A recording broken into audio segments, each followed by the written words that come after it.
चुड़ैल की हवेली प्रस्तावना गांव के पास एक घना जंगल था जिसमें एक पुरानी जर्जर हवेली खड़ी थी। गांव वालों का कहना था कि वहां एक भयानक चुड़ैल रहती है जो रात में बाहर निकलती है और लोगों को अपना शिकार बनाती है। कोई भी व्यक्ति जो उस हवेली में गया कभी लौट कर नहीं आया। लेकिन समय के साथ इन कहानियों को लोग बस एक डरावना किस्सा समझने लगे। युवा पीढ़ी के लोग इन बातों पर विश्वास नहीं करते थे। उनमें से एक था अर्जुन, एक निडर युवक जिसे भूत प्रेत और चुड़ैलों की कहानियों में कोई भरोसा नहीं था। उसने तय किया कि वह इस रहस्य का पता लगाएगा और साबित करेगा कि यह सब केवल अंधविश्वास है। अर्जुन ने अपनी योजना बनाई और एक रात अकेले हवेली की ओर निकल पड़ा।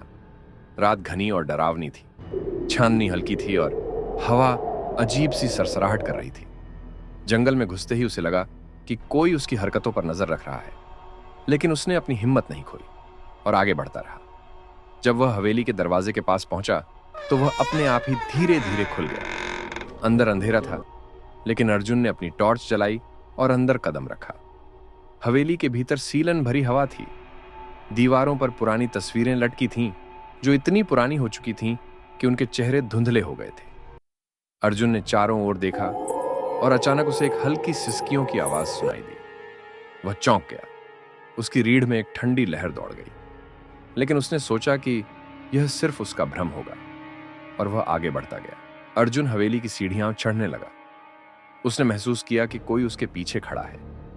उसने जल्दी से मुड़कर देखा, लेकिन वहां कोई नहीं था। अचानक एक खिड़की अपने आप ही जोर से बंद हो गई, जिससे तेज आवाज गूंज उठी। अर्जुन का दिल जोर जोर से धड़कने लगा। अब वह हवेली से बाहर निकलने का सोच ही रहा था कि तभी उसे एक स्त्री की छाया दिखाई दी। वह सफेद कपड़ों में थी, उसके लंबे बाल हवा में उड़ रहे थे और उसकी आंखें गहरी काली थीं। अर्जुन ने हिम्मत करके पूछा, तुम कौन हो? उस स्त्री की आवाज गहरी और डरावनी थी। मैं वही हूं जिससे तुम बचना चाहते हो। अर्जुन को एहसास हो गया कि यह वही चुड़ैल है जिसकी कहानियां गांव में सुनाई जाती थीं। अर्जुन ने हिम्मत जुटाकर पूछा, तुम्हारी आत्मा को क्या चाहिए? चुड़ैल ने एक ठंडी हंसी हंसते हुए कहा, मुझे न्याय चाहिए। अर्जुन ने ध्यान से सुना और चुड़ैल ने अपनी कहानी सुनाई। सालों पहले मैं इस हवेली की मालकिन थी।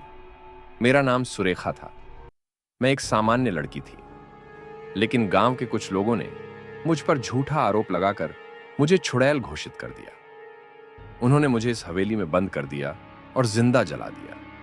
मेरी आत्मा को कभी शांति नहीं मिली और मैं आज भी यहां भटक रही हूं। अर्जुन को अब एहसास हुआ कि यह कोई राक्षसी आत्मा नहीं थी, बल्कि एक निर्दोष स्त्री की आत्मा थी जिसे अन्याय का शिकार बनाया गया था। अर्जुन ने ठान लिया कि वह इस आत्मा को मुक्ति दिलाएगा।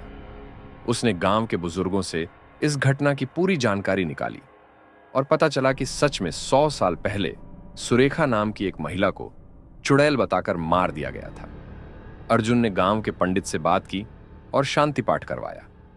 जब यह अनुष्ठान पूरा हुआ तो हवेली में अचानक एक रोशनी सी चमक उठी और सुरेखा की आत्मा धीरे धीरे हवा में विलीन हो गई।